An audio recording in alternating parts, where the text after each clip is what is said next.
Dan Pfaff, thanks so much for joining me on today's episode of the Track and Field Performance Podcast. Happy to be here and anxious to see where we go with this today.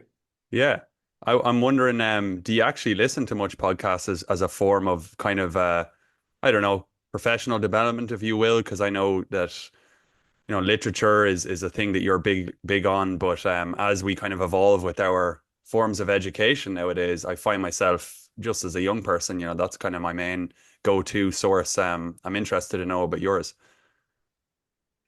Well, I'm probably the wrong generation there. I mean, if someone sends me a link and say you really need to watch this or listen to this, then I will. I have a big network of people, and sometimes they do a podcast, and I'm like, I want to see what he's saying or what he's thinking or where he's at right now. But it's not my go-to. I'm still a reader, and um,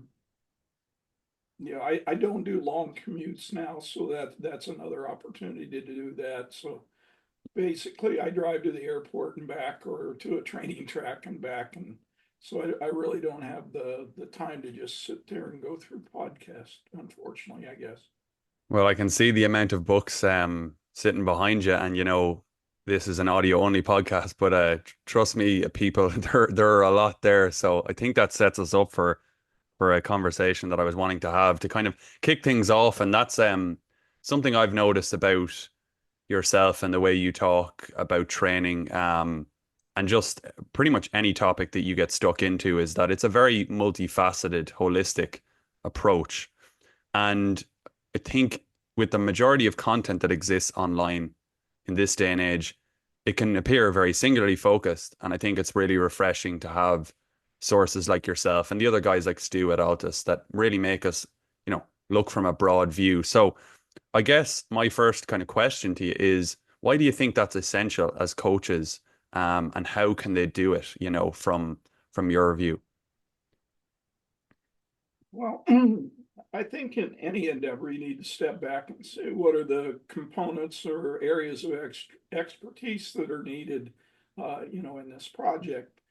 I was pretty fortunate. I grew up on a farm, so you had to wear a lot of hats, whether it was livestock or agriculture or repairing machinery or what have you. And then my dad was in construction. And so in the construction industry, you had to know plumbing and bricklaying and cement and framing and roofing and electronics and wiring. So I was pretty fortunate at a young age. I was a neo-generalist by, my environment. And then as a high school coach, I coached a lot of different sports. I was a classroom teacher where I taught all the sciences. So somehow my journey's just been a neo-generalist journey. And, as I mentor a lot of young coaches at various sports or roles in performance, I just see a tendency to get real myopic or to specialize in an area. And I'm not against specialization. I think there are certain stages of your career or in certain roles where you need to be super specialized. But I think you need to have the ability to back away from a microscope and use a telescope no matter what industry you're in. So I'm a big believer that you're going to wear a lot of hats. So you need to know a little bit of something about those hats that you're wearing, and you need to develop layers of networks in those areas.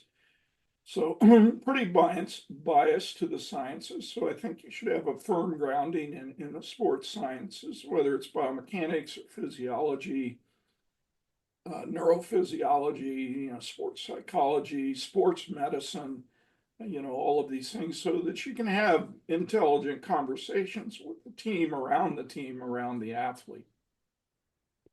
And that's a really interesting kind of point of view that you've kind of gone from such a generalist, I suppose, standpoint with your upbringing and how that's kind of fed into how you see track and field and kind of contextualizing that more to track and field. Like, give me, you've mentioned there psychology, biomechanics. Yeah, some of the other areas that, you feel like are really important for coaches to have a good understanding of. Because, yeah, again, when I see videos of you talking about rehab and all the rest of it, like it just seems like there's a plethora of knowledge in so many different domains. Well, as a young coach, at the end of every year, I would do a plus or minus list, things that went well, things that didn't go well. Kind of a SWOT analysis. That term wasn't around in the 70s, but that's what I was doing. And it became really apparent that injury was the number one iceberg or landmine that I had as a coach. Athletes getting injured at the wrong time of the year, or a really severe injury, or chronic injuries lingering and whatnot. So that forced me to research and build networks in the sports medicine area. So if you're a coach, you're going to have athletes with micro injuries, meso injuries, macro injuries, and you need to know how to have intelligent conversations on return to play in the rehab process. And a lot of times you got to help that athlete or their parents or whatnot be discriminating consumers on medical care. There's a lot of bad medicine out there. And people put medical practitioners on a pedestal and they really don't vet them. Whether it's a PT or an orthopedic surgeon or an osteopath. And, um, we got people going down rabbit holes and return to play where these athletes will never make it back, sadly. Yeah, no, that's precisely kind of what I was getting at there. And I heard you have a conversation with Greg Rutherford and Donovan Bailey, who are two of your, I suppose, biggest successes, if you want to say, since being a coach, but there are many, of course. And I heard Greg really talk about how integral the the sports medicine was in having a very, very good physio in place when he was kind of navigating that kind of Olympic 2012 journey. And I suppose sometimes we think we know the answer to the problem because let's say a physio has given us, and one of my pet peeves is like glute medius exercises and there's a weakness there. But perhaps then there's no analysis of biomechanics and everything else, which is something that, again, you pay very close attention to. Um, so I guess, yeah, if it's a coach and they are approaching this off-season period, which many are at the moment, like how would you implore them to kind of start that kind of zooming out process? Well, I would probably get on the internet and study, return to play protocols and procedures, best practice around the world in various sport disciplines, whether it's rugby or hurling or Gaelic football or field hockey or Winter Olympic sports or whatever. What are the best doing? And what's the best practice? What are the timelines? What are the progressions? What are the mastery landmarks before you move to the next level? What are the layers of inputs? What are the plan Bs? So many times in an injury situation, we radically change the programming, put kids in a pool or they do PT exercises for weeks on end and they detrain. Well, how do you keep the biologics alive, the athlete alive in this return to play time period?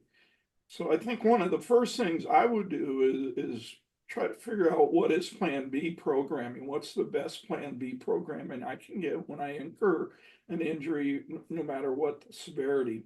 For us, plan B is plan A. So we we train the athlete like they're not injured. And when we get to a menu item that's contraindicated, then we got to get creative.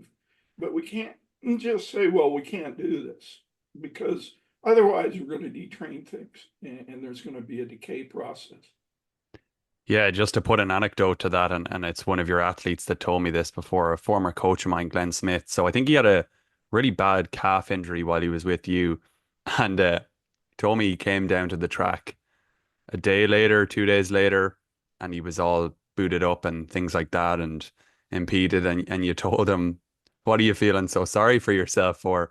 Um, you got a bike out in the track, and I think you got him to move one pedal around and get a session done regardless. And I suppose that seems to me like where that kind of innovation and almost neural stimulation or the upkeep or maintenance of that is so important, right? Yeah, absolutely. Biologics are a complex puzzle and detraining, there's plenty of research out there, if you don't do something for a certain period of time, it detrains X. and so on and so forth. But we don't really know the refractory curve on that. Okay, maybe you detrain in 8 weeks. How many sessions do you need before you come back? It's usually not an equal Hmm. pendulum if you're doing a smart job with plan B. And so, like if you got a leg injury, our first deal is to transfer. Well, can you do sprint drills and dribble exercises and rudiment jumps in the pool, neck deep to offload, and then chest deep, no problem, waist deep. So we have progressions and mastery using pain and um, compensation movements and whatnot to, decide whether we go back or go ahead with the progression. And, whether it's bike workouts, like in Glenn's case, he couldn't put a lot of pressure through that leg. So we double leg bike workouts were out. So we went to a single leg bike workout. And I've had athletes where both legs are impaired. So we go to hand crank workouts or battle ropes. There's ways to address cardiopulmonary fitness, with plan B. And I think a lot of times when a kid gets injured, an athlete gets injured, we just start training stuff all over the place. Like, can you do a single leg Olympic lift, a single leg squat, a single leg press? There's 70% cross head. So I'd rather have a 30% gap than a massive total body gap. So that's kind of my thinking there. Mm. And back to kind of the analysis process post season. As I said, many coaches are going to go into that kind of analysis now. And you know, one thing I've heard you mention, and this is the reason for kind of the holistic starting point, is that when you're planning KPIs for the season, you're looking at it from a multitude of standpoints. Like, of course, the injury one for you was the biggest, let's say, repeating factor in it all. But if you're a long jumper like I am, there's probably a need to revisit technical KPIs as well. And then it's hard to say that you can't go without looking at the mental too. So I guess, on that SWOT analysis and how you build that around, like what does that kind of look like and what kind of factors are you looking at? I probably mentioned some there, but you can go into them more thoroughly than I can. So this kind of falls under the umbrella we title debriefing. So we have debriefs, at the end of each session, and at the end of a training week, at the end of a microcycle, at the end of a phase, in the end of the year debrief. And then we have competition debriefs. So we do a debrief process after every competition. So there's layers of debriefing. And those layers should influence your year-end debrief. You shouldn't have to like, oh my God, where do we go here? You should have a lot of debriefs to build out a questionnaire for the year-end debrief. So in our year-end debrief, we have things under, psychological, sociological variabilities, biomechanical, training, programming, life 101, coping strategies, mental resilience skills, emotional intelligence, and agility. So there's a lot of layers to the questions. And so with really elite jumpers like you guys, the biomechanical KPIs and the programming KPIs are probably pretty evident, and we can evaluate, did we do them well, did we not, why did we get miss on some, so on and so forth. Where you guys make a lot of money is in the mental resilience skills. Everybody in an Olympic final is relatively talented. Well, why did three get on the podium? Because they had better mental skills toolbox in that period of time, or maybe in that year leading in to that moment. So a lot of times with elite athletes, the KPIs are really focused on mental skills rather than physiology or biomechanics. So depending on where you're at in your career, what kind of season you had, what's going on, your stage of development, those would influence the KPI hierarchy, if you will. But I want to reiterate, if you're doing a good job of session debriefs and weekly debriefs and microcycle debriefs, you probably already have a nice template for your year-end debrief. Mm.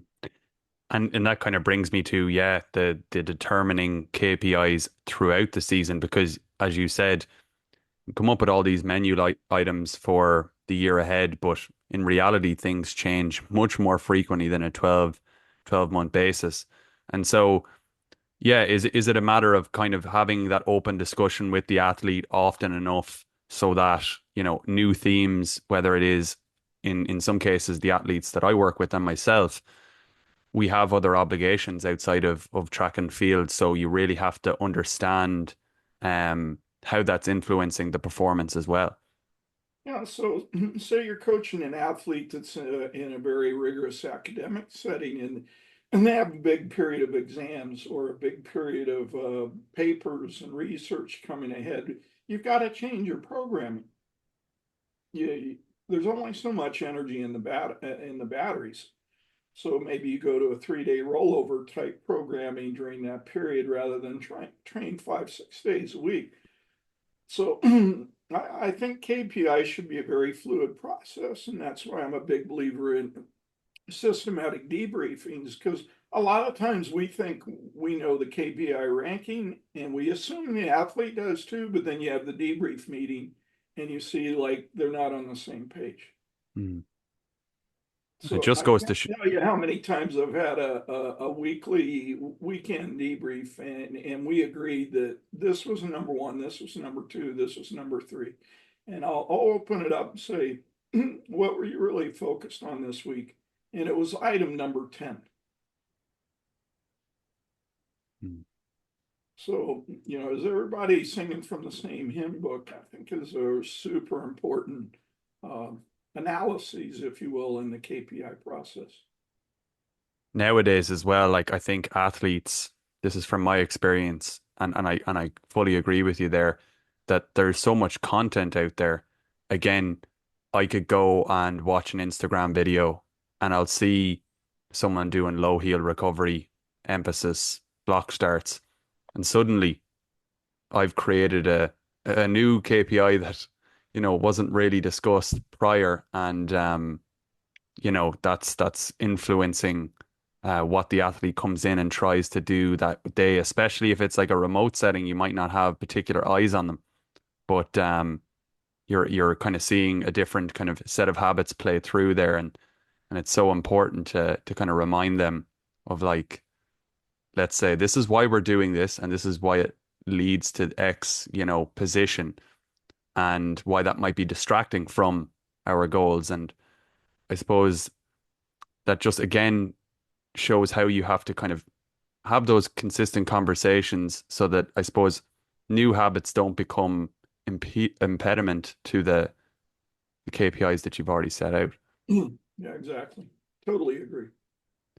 Um, and I suppose with that kind of leads into the accountability, and it's something that I've heard you talk about quite a bit with regards to where the athletes sit in the entire process. You rank accountability from the athlete very highly. I'm wondering, like, number one, why is that so? Maybe we've just touched on it already, but then secondly, is it just through open dialogue or what have you? How do you kind of foster that accountability with the athlete? Well, I think accountability is a process and it's a culture, if you will, that you develop from day one. Mm, So, how people put on their shoes, how they stand during a rest interval, how they do their warm-up exercises, how they do their weight room exercises, how they do their running workouts, how they report and give feedback to you. You have to build the culture, I think, from day one. And by building that culture and that process, I think accountability just generally will occur. On the technical front, I definitely wanted to get into, long jumping particularly because, as I mentioned to you before we got on here, there's not a ton of content out there where Dan Pfaff is talking about, long jump mechanics. And of course, you've coached a lot of the recent medalists over the last 10 years, namely Greg Rutherford and Fabrice Lapierre, as well as some really good domestic athletes over in the US. And even before that, the likes of Kareem Street Thompson.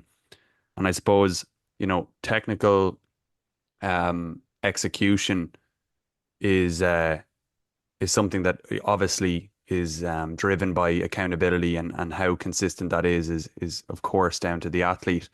Um, but I read an article not so long ago that was involving several coaches really at a high level, and you were of course one of them.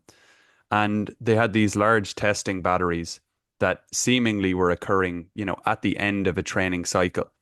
And your answer to some of the questions were not kind of around the idea of periodic testing, but rather testing on a daily basis. Um, so before I kind of go into the long jump specifics on that, why do you think testing on a daily basis in a multitude of ways is so important? Well, when I was a younger coach, I used to have designated testing periods, like weight room testing and plyometric jump battery testing and multiple throw testing and running testings. I always struggled, like, do we do it at the beginning of the cycle when they're fresh, at the end of the cycle when they're tired, in the middle of the cycle? And I just kept crunching the data, doing T scores and Z scores, and we were all over the shop. Like, I was getting kids with PR efforts in the middle of a cycle just during a workout, and then failing miserably during the testing period. So I was like, the construct, validity, and reliability of my testing just isn't working. Maybe I don't know how to do it. So I just started noticing that certain periods in our cycle, people would get good results in certain menu items. And so we started doing in situ measuring, so if we were doing a sand multiple jump series and they were hitting big jumps, we had the tape measure out, they'd measure it, they'd write it down in their diary and whatnot. And then at the end of the cycle, I would sweep all this information in and, look where we're at. And I just found we were getting more accurate test reliability by testing in route, if you will. Hmm. And then it kind of brings me into another observation that I had when I was reading this article, which was again going back to the holistic analysis, really, and that is there was a technical kind of landmark grades that you would give for almost how a test was performed, if I would describe it that way, and why that's so important. So in kind of today's world where we're doing, you know, 30-meter block testing if you're a sprinter, fly testing, or if you're a long jumper, short run jumps as you call them. Why is it so important to kind of have, I suppose, yeah, a holistic view on how those are performed? Because there's the physiological side where, an athlete will perform a very, very good number, whether it's a fast time or a large distance. But you believe that the execution should be factored in as well as many other things. So, yeah, I'd love to hear more about that. Well, I mean, from short run jumps, you can gas up a short run jump. You could really change your approach dynamics and get a really good result, but that doesn't mean it's going to transfer to a full approach jump. Or, in the rehab process using force plates, you might have an athlete give you really good concentric measures, but their eccentric measures are really bad.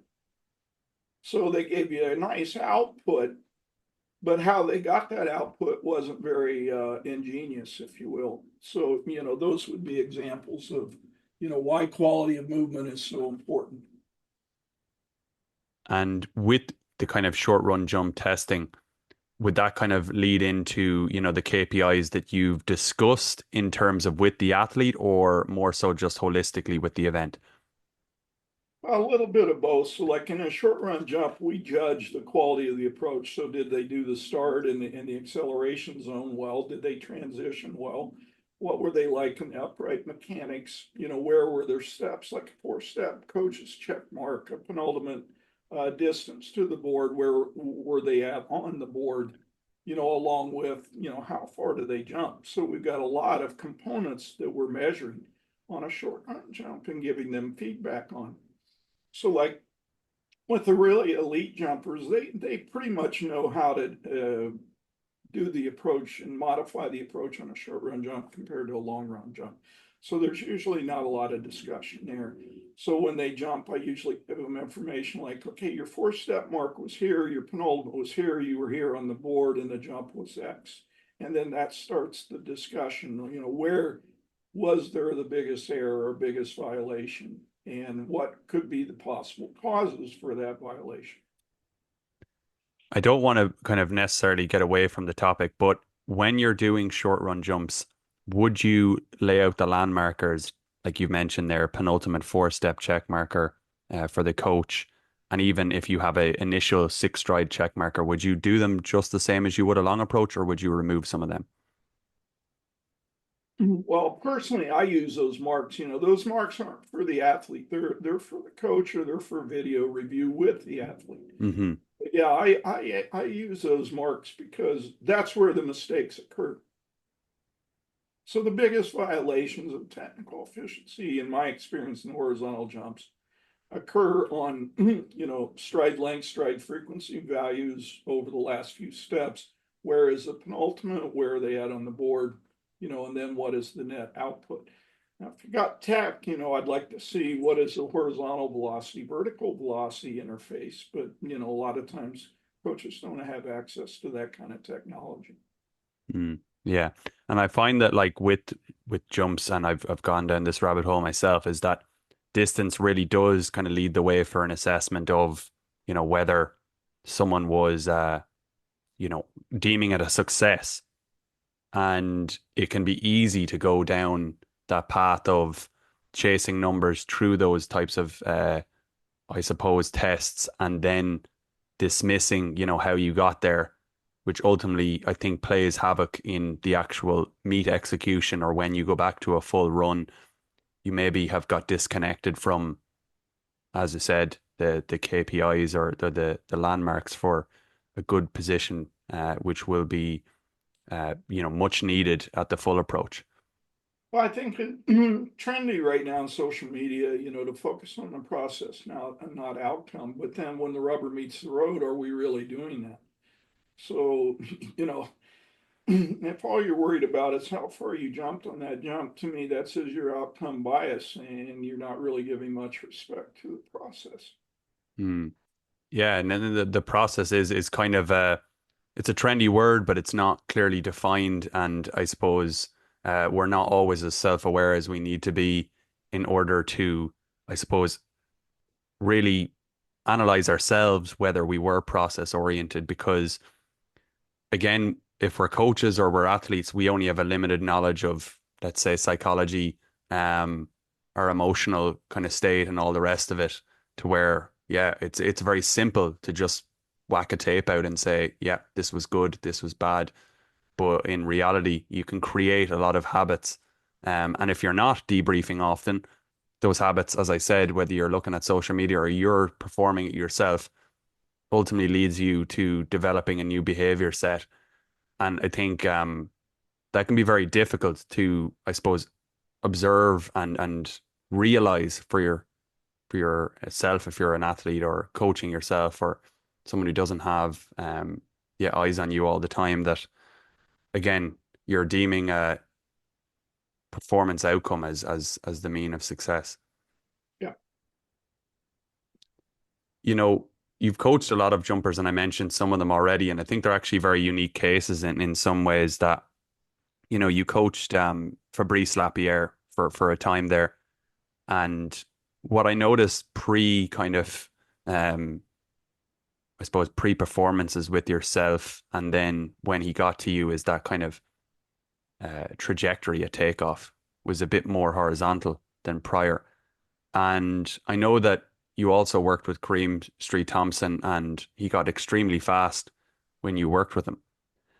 And I suppose within those changes, and it could be something else like, I want that person to have higher hip position coming into takeoff, because that's something that the discipline requires for ground contact times and the rest of it.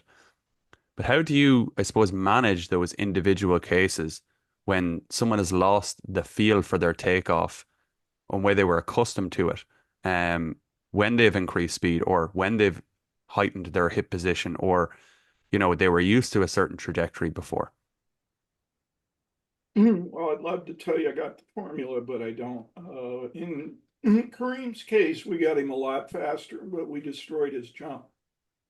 I think it was too big of a shift in too short of a period of time, and we didn't develop some of the adaptive qualities to weather the storm while he was getting used to or acquiring the ability to control it.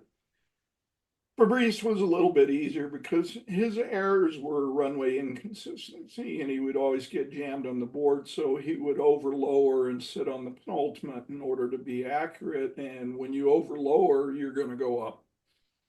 And so for Fabrice, it was just getting him used to a little bit more consistency on the approach and feeling a little bit further out on his penultimate than his comfort zone. So I think we did a better job with Fabrice in nudging those changes, where in Kareem, it wasn't by design, but he got so fast, so quick, in such a short period of time that we really did a poor job in translating that to the runway. And that is actually something I really wanted to discuss because I feel like I had a meet recently in Belgium. So I'm still competing myself, and a discussion with the three guys who I was competing against, and all of them had said how their 100-meter time or their fly times had dropped this year, but their long jump distance didn't increase. And you talked about adaptive qualities. Like, is it just slowing down the run to an optimal speed, or is it reactive strength, or is it a bit of both? Like, what are some of the interventions that if you were saying coaching Kareem nowadays, or you could go back in time, that you'd almost integrate? Yeah, Kareem, I think his strength power qualities were pretty spot on and pretty balanced and whatnot. So I don't think we would have made much real estate there. I think in Kareem's case, it was fear. Like, can I take off at this velocity and not fall? You know, like he had a tendency to over rotate in flight, and with added speed, you're going to over rotate even earlier, faster, and more dramatically. So there was this fear of over rotating and losing posture in the air with the added speed. And some of the interventions that we tried was, a little bit longer on the penultimate, moving his penultimate out a little bit, trying to get small checks in that velocity transition. But like I said, we weren't very successful at that. So I think a lot of times what happens when we get to a new level of speed, really fear becomes a higher KPI virus that we've got to battle. And so people battle that fear by over lowering or grinding on the penultimate or sticking the takeoff foot way out and blocking on the board. Um, I think a lot of this starts with the error, the misconception of impulse on the board. In classic physics and inelastic bodies, we think that as much force as possible in a shorter period of time. But we know because the human body is a series of springs and levers, whatnot, there's a unique amount of time on the board in order to present the right takeoff angle. So if you study statistics over time, slower jumpers, kids and whatnot, plant their foot further in front of the center of mass than elite, faster people. Why? They need more time to convert horizontal to vertical. If you look at penultimate depth, women classically have a little lower penultimate center mass than men. Again, why? They need a little bit more time to convert. So there's biomechanical tweaks that people do in order to control the velocity puzzle. And I think the big puzzle is what is the correct horizontal to vertical relationship. So like in Rutherford's case, when we started with him, he had tremendous horizontal, but very poor vertical velocities. Why? Because his penultimate step was like 2 meters 30. So his center of mass was going down into the board every time he jumped, and he was having to dig out of a hole. So his vertical velocity was nowhere near his horizontal velocity. So that was part of the puzzle that we were having to juggle those balls. So long story short, if we study statistics on really elite jumpers, most of those guys and gals are running anywhere between 88 to 92% of their max velocity over those last few strides. So where in that bandwidth are you most effective? So like in Rutherford, he had probably 30 jumps over 830, somewhere as high, as 11.8 and 11.6. And he had others where he was at 10.8, 10.6. It kind of his sweet spot was 11 meters per second. So I think that's part of the problem that we got to figure out is what velocity allows you to convert that horizontal into vertical without doing damaging stuff with your segmental positioning. So if I overlower and I'm blocking the board, yeah, I can convert, but I've killed horizontal velocity massively. So in session, or I suppose along that process, you're trying to play with the maybe the distances in which they have that penultimate, and also I guess the angle on which it occurs and what kind of converts to the best overall performance. Is that kind of what I'm gathering? Yeah. Yeah, and you look at things like amortization angles on the board. So, if you're not handling the velocity, you'll over amortize on the board. In other words, once you plant on the board, your ankle, knee, and hip will yield more than normal. And that's eccentric control or maybe interface, but it is variable. It's a red flag for us. If we're seeing a lot of amortization on the board, then we know they're not managing the velocities. And yeah, as well as that, like I'm almost thinking in that process, because sometimes, let's say in the midst of a season, will you almost settle for, let's say, suboptimal positions a little bit because, it's a very complex thing, or it's a very longitudinal change to give someone, um, I suppose, this not ideal technical model, but they're not always where you'd want them to be, let's say.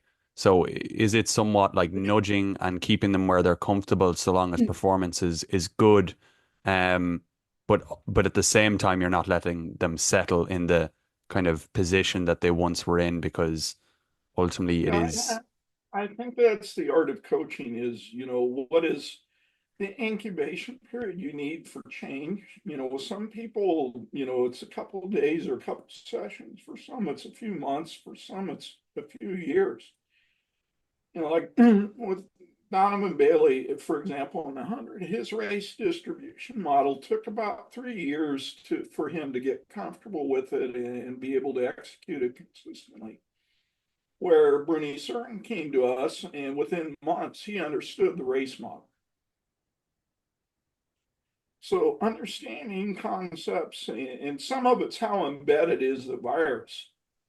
So, I think there's a disease in North America right now in our horizontal jumps. Coaches are doing a shitload of short run jumping without a lot of quality control. And so we got kids that are doing crazy stuff on the approach in a short run jump and over lowering on the penultimate and blocking on the takeoff and getting away with it on a short run jump. When you do that on a full approach, it's fatal.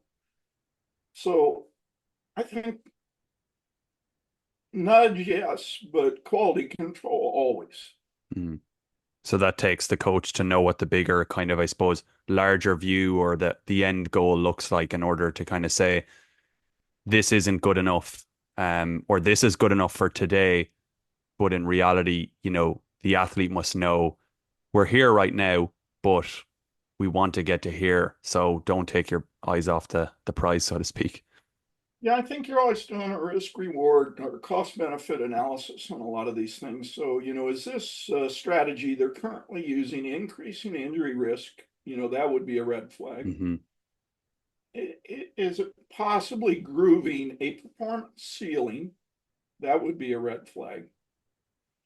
So some of this is analyzing, okay, we've got this plan B, if you will, paradigm that we're jumping with. What's the cost of that? Mm.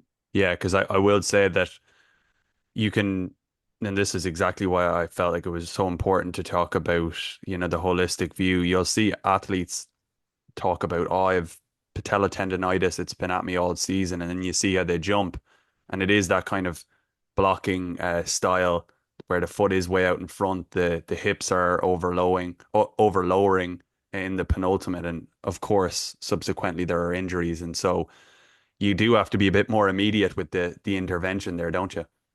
Mhm. Yeah, I think so. Yes. Yeah, and I suppose, going back to that piece there, with regards to qualities and controlling the speed, if let's say you were to again have this jumper who is improving their speed massively, will you change like any of the menu items regarding like plyometrics, the introduction of, I don't know, a single leg depth jump and kind of monitoring ground contact time or something of that nature where this is the time frame or the type of impulse that we want to see um, from your performance? Mhm. There'll probably be a little bit more attention to eccentric control menu items because obviously the rate of eccentric control is going to change as you get faster. So the timing of it, the duration of it, the magnitude of it all change. Now, the problem is in the weight room, there's not too many exercises where you get that kind of challenge. Hmm. So probably the only place you're going to get that kind of challenges in various plyometric activities, and even those will not even come close to replicating, those moments that you would get in a full approach jump. So all you can do is kind of build some bridges um, in that process, in my experience. I don't know any plyometric activity that you can do at 11 meters per second.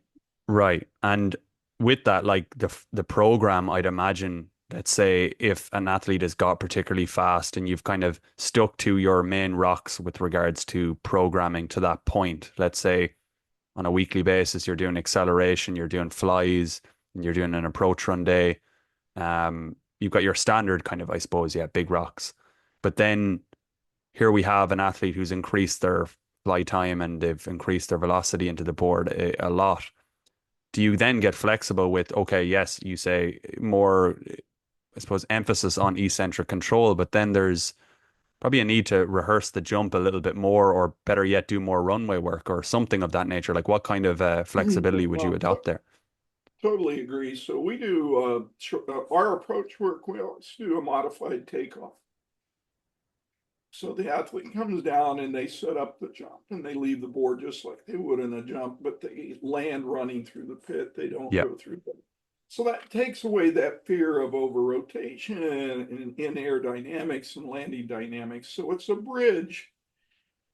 So even with our elites that are really rolling, we'll do what we call ultra approach days, where if their norm is 88 to 90% in a meet, we may say, hey, we want 4 or 5 approaches today where you're 95. You're out of your comfort zone, and let's see how you manage that. And so that's going to be an overload and a huge movement challenge for the athlete. They're out of their comfort zone, they're using a velocity that's going to require an earlier eccentric activation mechanism on the segments that are involved. It's going to increase the threshold of those values, and it'll probably increase the duration of that eccentric puzzle that they're undergoing there. So this is what I mean about building bridges and activities. How close can we get to the real world challenge? And so building bridges and the nudge concept are kind of two first principles that we're always trying to utilize in our coaching. I've never seen you by video use this, but one way I've seen other coaches do it, I'm interested to hear what you think of it, is like maybe to get the same output is putting a mat, very, very short mat, on the penultimate to kind of create a little bit of overload on that takeoff. Is that something you've done before, or? I'd probably be hesitant to use that because to me that kind of creates that downward pathway of the Hmm. center of mass into the takeoff. And to me, that's probably one of the biggest viruses elites have is, a poor pathway of the center of mass between the penultimate and the board. So So, you prefer to see it more level? I'm not gonna put gas on the fire there. That's my bias. Hmm. Hmm. And, going back to what you said about Kareem, and I think that paints a really good picture for the importance of mental KPIs, because as you said, there's a real subconscious. I don't think athletes always know this while they're competing, but there is this kind of subconscious backing away that leads to a technical fault, so to speak. And so that's the real importance of evaluating the mental side as well, isn't it? Yeah, I think there's two streams of influence. One is fear of the velocities of forces that they're battling, and the other is the fear of accuracy on the runway. So if you don't know how to steer and target and your run's all over the shop, then you're not going to pull the trigger at the end. Yeah. That actually brings me on to what I was going to ask you about next, which was exactly steering and some of the systems that you use in order to increase accuracy. And you may have mentioned them with your landmarks already and just having those there. But yeah, how do you kind of increase that steering ability within the athlete? Well, number one thing is accountability. So, how many times do we see social media posts where the athlete's jumping and they foul on those jumps? Or we watch a workout and they foul every jump. Well, we're enabling fouling. So that's the first step. Do you hold people accountable? So, I work with middle school kids and high school kids and elite and whatnot. And every jump we go, I always tell them where they're at on the board. Because that sets a culture that where you're at on the board is a KPI, that you're accountable for that. The steering research goes back to work we did with James Hay, the biomechanics from Iowa. And, that stuff's been out there since the 80s, and coaches just totally disregard it. Now, I talk to elite coaches all the time, and a lot of them don't even know what steering is. And there's a second component of this visual acuity process called targeting. So, where do you aim? What part of your foot and where on the ground do you aim? So there's two streams to accuracy for me is steering, which means you adjust your stride length and flight time and contact time to increase accuracy. So Hayes' study shows that each step there's greater and greater variance from run to run. And that about 6 steps out, that variance starts reducing. And so that period of reduction in variability is what he called steering. The athletes seeing the board, the pit, maybe the officials on the side, they're using spatial landmarks to adjust their run minutely over time to be more accurate. Now, novices, they see the board or steer late. So, with novices, we'll see kids radically chopping their steps or radically overstriding, where the elite, it's way more subtle because they're seeing the board earlier and probably undergoing this process. The second part is targeting. So, how many times have you seen an athlete foul by 3-4 centimeters? You move them back. They foul 3 or 4 centimeters. We move them back. They foul again by 3. They're steering perfectly, but they're targeting poor. So the targeting process, we use a double loci phenomena. So like in a rifle, you have a scope and an endpoint. You have two variables that you use for accuracy. So our double loci in targeting is there some spot in your foot, whether it's the heel or the ball of the foot or the toe, and there's a spot on the ground. And so subconsciously, as you're running down the runway, you're using that targeting concept. So like if Rutherford was running really well with a tailwind, he would actually aim 10 centimeters behind the board with the ball of his foot to be on the board. Fabrice had a lot better targeting values. So Fabrice, we were just saying back edge of the board on the first few jumps and then middle of the board in the next few. And then we would roll the dice on the last couple jumps. Because his targeting error was very small, where Greg's was very big, probably due to health. He's, half the meets he was fighting an injury, half the meets he was feeling pretty good. Headwinds are going to affect that. Lighting, color of the track, wind conditions. So I'm pretty adamant and pretty biased on that there's a steering phenomena and there's a targeting phenomena, and I hold athletes accountable to those two concepts. Yeah, there's so many questions I have off the back of that. And the first one I kind of suppose is and it's more of an anecdote that maybe leads into it, is I noticed that my foul rate went way up when I moved back to a 3 meter board, and I'm guessing that it has something to do with, I suppose my visual perception of, or even a guide for me was the pit itself. And so therefore I could steer late, but where the 3 meter board kind of exposed those flaws a little bit. Yeah, that's why Arkansas indoors, the board's even a little bit more than 3 meters. I think Hmm. something like 340 in order to fit it in the arena. And the Hmm. foul rate in Arkansas is off the chart because that added distance really screwed up the depth perception. So we know from pole vaulters, they steer a lot with the pits and the side of the pits. So some pits, they have sleeves coming down the runway that are really long, and some in European medius are really short. And so it blows the pole vaulters' minds because if you got short extensions, you always feel like you're way out. And if you got long extensions, you always feel like you're way under. And so, yeah, and the evidence is there, like Stockholm has a close board. So the number of fouls in Stockholm are radically different than we see, in some of the other Diamond League meets, like in Rome, where there is a 3 meter board. So you're exactly on that. You're using, depth perception tools, if you will, for your steering. Probably in your case, though, it was a targeting issue. I tell my athletes any foul that's 10 centimeters or less is a targeting foul. Mm. And so, yeah, that kind of brings me into why choosing between going back and, constructing the run itself. So let's say I do foul by that 10 centimeter margin. Would you often kind of prescribe something that is more geared towards, yeah, targeting the board versus actually moving the run Yeah, back, work with the space? I would ask you, where do you think you were, or where were you aiming? And then we would move it back. Mm. Conditions consistent. If the winds were all over the place, we might still have a targeting discussion, but there might be a variable there. Like, if you got a 3 meter headwind one jump, 3 meter tailwind the next jump, yeah, you probably want to adjust your run a little bit. But I think there's even a more fundamental question before we get into that is, did you do the sections of the run correctly?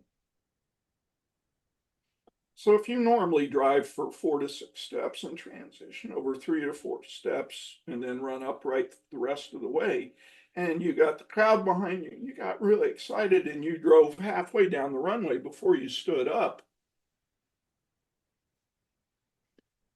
You're well, doomed. you have a problem. Yeah. Yeah. And that's something that is very, very common. I've noticed is that when people are even feeling good, it's a case of I've got this not newfound power, but as athletes, you show up some days and you feel like you could nearly break the ground. But that kind of feeling informs a new strategy, doesn't it? In that, like, I'm gonna drive for longer, and I almost forget the need to do the exact same thing I always do. And so the horizontal jumps are a unique puzzle. If you're in a sprint race, you have more degrees of freedom to overcook certain components or concepts of the run. But in the horizontals, we got 18 to 20 steps. So we got to break the mechanics of the entire run, getting to top speed, into smaller sections. And that's where we go wrong in the short run jump. So in the short run, we got to break those sections even into smaller things. So, like, a lot of our guys do a 4-4, so like 4 driving steps, 4 transition steps. When we go to a short run, that reduces into 2 driving steps and the 2 transition steps. Mm. So we want to identify the sections of the approach, and then there's the appropriate number of steps and movement expressions in those zones. So it's just like in the 100-meter start. If you gassed up the start and had a lot of see, then you got to hang on the rest of the way. So you blew the concept of the race distribution model. Well, the same thing happens in approaches. Do you gas up the start? Do you over push on the start? What is the quality of the execution? So when people get over aroused, they go to one of two mistakes at the beginning of the approach. They over push horizontally, or they over frequency. Well, both of those things are going to change your accuracy. And so with that, do you spend a lot of time during the fall prep really ingraining those and making them like the absolute default? Because that will then make way for more of the finer tweaks that need to be made, during the meet scenarios.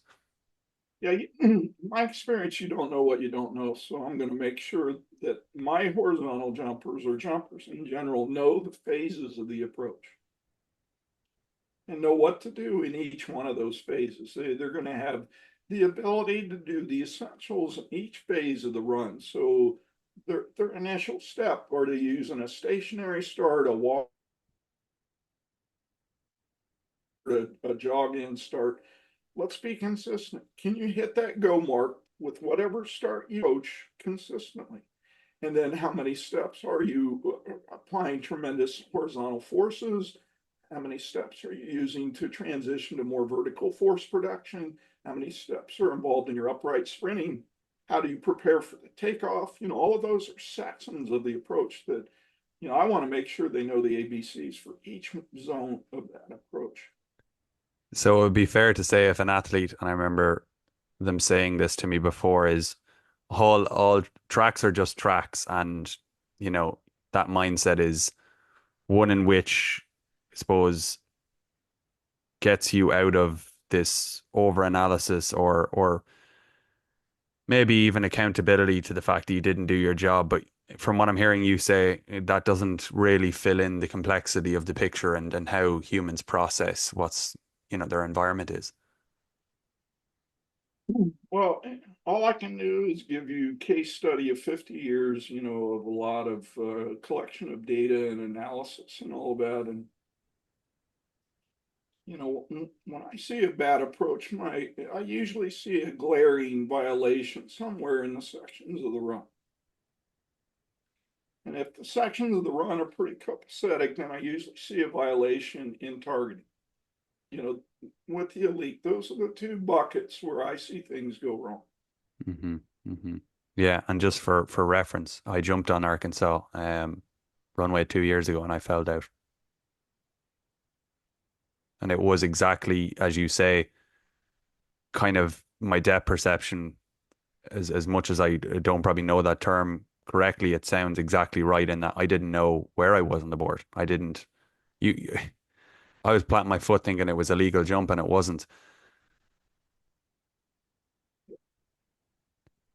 And with regards to, I suppose, those targeting strategies that you talked about and how you differed them for Fabrice and Greg, it's almost like for Greg, you were giving him an exaggerated amount of distance that he needed to be away from the board in order to get him to the sweet spot. Is that correct? Yes. Because if you didn't, you'd almost know for a fact you'd get a foul as a result. Yeah. And with Greg, somewhat velocity dependent. So if he was really running, his targeting abilities diminished. So we had to really exaggerate where he targeted. If he's fighting a niggle or his headwind or the weather wasn't really good and he was running slower, like 10-8 to 11-0, then his targeting was a lot more accurate. So we could be a little more judicious on where we targeted. So he had meets where he would initially target back edge of the board. We had other meets, like I said, he was targeting 10 centimeters behind the board. Yeah, that's a very, very interesting kind of intervention almost to, I suppose, combat some of those little variables that you'll almost experience within a season because things do move fast in the sense that suddenly you're an athlete, at indoors maybe was not as fast as they are outdoors. And you might not know the reason why you're suddenly fouling so much, but it's important to actually know, as you said, inform the athlete that this is going to play a little bit with how accurate you can be, and therefore we've got to have a strategy for it. Yeah. Well, like I said, my first step is evaluating the sections of the runway. And if they get a passing grade there, then I'm going to look at gross steering ability. So where are they at on their fourth step? And how are they adjusting strides into the board? And if that seems okay, then I know it's a targeting issue. So I kind of go through this checklist, if you will, on trying to find source of error. Mm. recently watched a talk that you gave about mental resilience and, the importance of it and some of the research that you've done into the overall concept. I found it very, very fascinating because, again, just like we talked about there, the, I suppose, connection between emotional states and technical execution is really important. Um, and I suppose, yeah, how do you, I know you talked about debriefing, accountability, etc. What are some of those conversations like where you really have to get to the root of why an error occurred, with an athlete? Because sometimes I've had a conversation about that, and including my own reflection process, where it'd be the last thing I'd think of that, my very aroused state in the beginning of the meet was the reason I actually faltered today. Um, yeah, so I'm just interested to know how you would kind of integrate those conversations. Well, on emotional agility, a concept right out of the box is the arousal curve. It's an inverted U. And where do you operate best on that arousal curve? And that operational landmark will shift during the meet, maybe even during the season.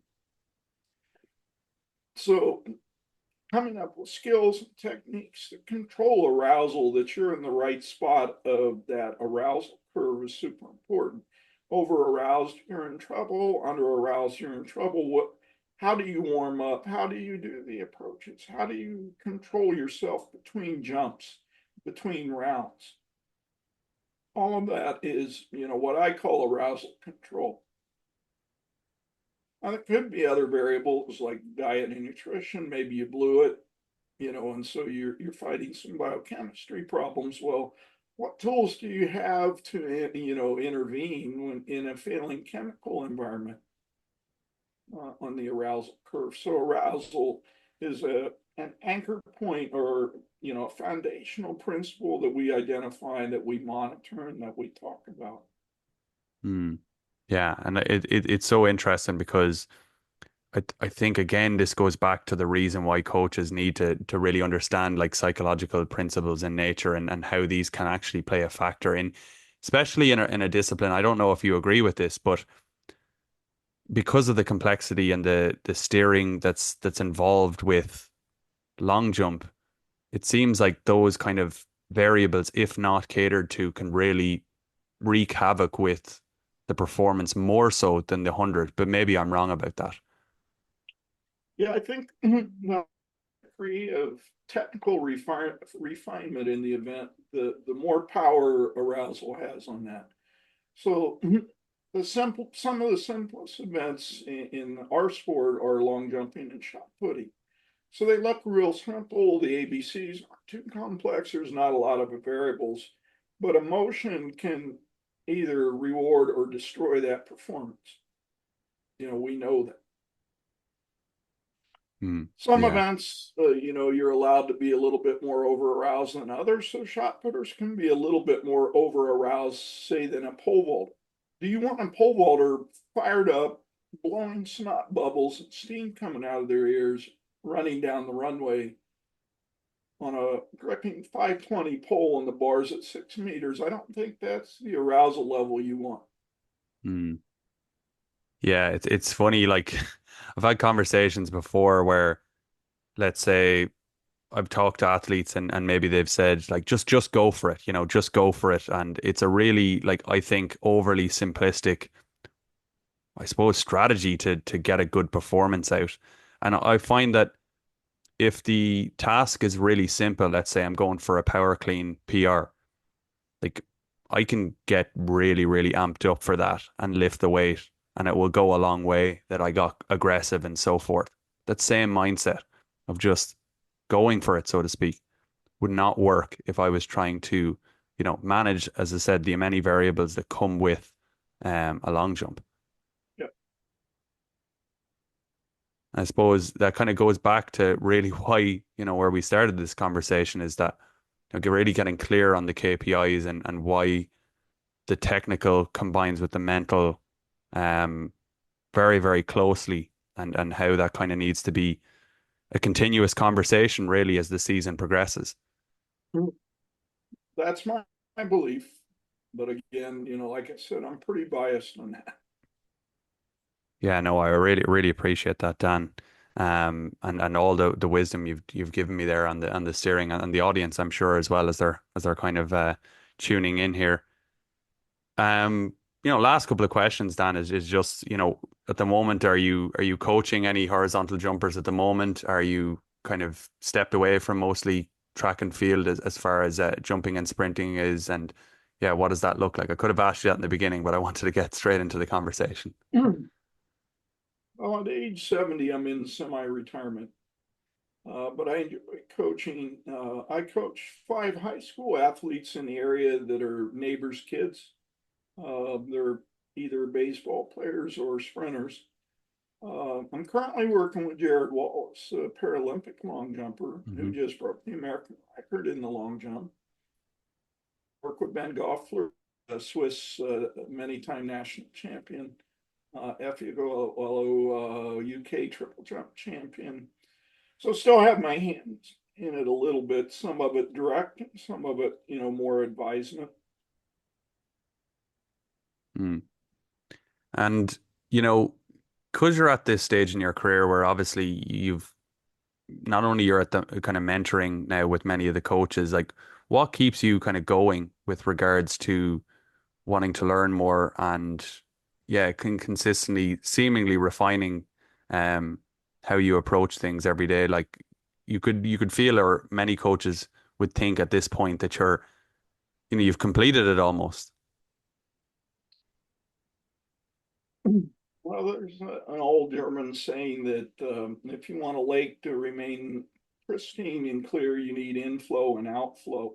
So, me giving away a lot is my outflow, and the inflow is continuing to research and network and see what's going on. How can we refine and improve process that we have that we know is pretty intelligent and proven, but are there things we can do to make it even more refined or more accurate or more helpful or beneficial? So I think I've always been curious in the scientific process and in processes in general. I've always loved sport and I really enjoy helping people. And so those are pretty big drivers to stay concurrent in the literature, what best practice, what's going on. And probably more important, asking difficult questions to people with expertise in areas I don't have, but I do have questions in. Mm. Yes, the true signs of a lifelong learner, I guess, and that's what they mean by that, isn't it, really? And here today, you've helped a lot as you have done over the years, and I really appreciate you coming on to join me for episode 50. As I said to you off air, like this is a conversation that I've really wanted to have for a long time, and I'm glad that we've got to chat about the complexity really of not just horizontal jumps, because I think if you're not a jumps coach listening to this, really and truly, um, you can get a good sense for exactly all of the factors that can be at play when someone is performing. And I think regardless of the event, that's something that we have to, all of us have an obligation almost to continuously refine, even as you're doing to this day.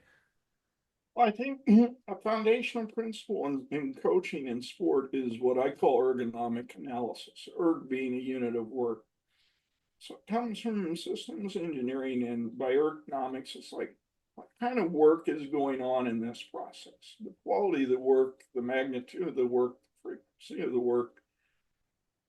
So first up for me in any sport, I advise in a lot of sports. Like when I started advising return to play in hurling, I had no idea what hurling was. So I started watching a lot of games, talking to hurling coaches, talking to people in the hurling industry to you understand the ergonomics of hurling.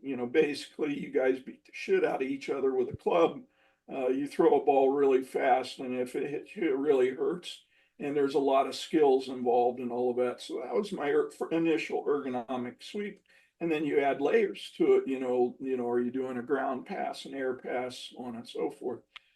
So I think it all starts with a desire to understand the ergonomics sport you're coaching. So yeah, like we were pretty biased to horizontal jumps, but our discussion on the KPIs and the process and how to nudge and change and the psychology of that and all that. Those are universal principles in any sport that you're going to work in. Hmm. And I'm actually interested to know, just as an Irishman, did you perhaps catch the game that was 2 weeks ago, the hurling All Ireland final? Did you watch that? Because I've heard a lot of international kind of fuss being made about it. I mean, obviously here we deemed it a great game, but we see a lot of those because it is a fantastic sport. But I'm interested to know, did you watch it yourself? I watched it delayed on YouTube. Yeah. Yeah, it's a pretty interesting sport. So if there are people listening to this that haven't got a glimpse of hurling, if you weren't seeing some of those Twitter threads, I know Stu shot one up about how impressive it was. It's certainly a sight to behold. So I'd encourage you to Well, it's get. interesting. I work with quite a few NFL guys, and when I talk to them about hurling and they look it up and they all lose their mind over it. Yeah, no, it's something else and completely an amateur sport here in Ireland, and yeah, one in which that comes with a great sense of kind of community and pride, and yeah, very entertaining to watch. Dan, I want to just say, yeah, again, thanks so much for taking the time to chat with me today. It's been really fun. Folks, if you're wrapping up your seasons, I hope you're taking notes and getting those SWOT analysis going and making note of your KPIs because yeah, there's a lot to take away from this one, and we have Dan to thank for contributing so much. Thanks for having me and happy to help anytime. I think you're doing good work there. Thanks, Dan. I appreciate that. Folks, if your season's closing out, I hope that it's been a good one and hope your preparations for next season goes well. Until next time, take care.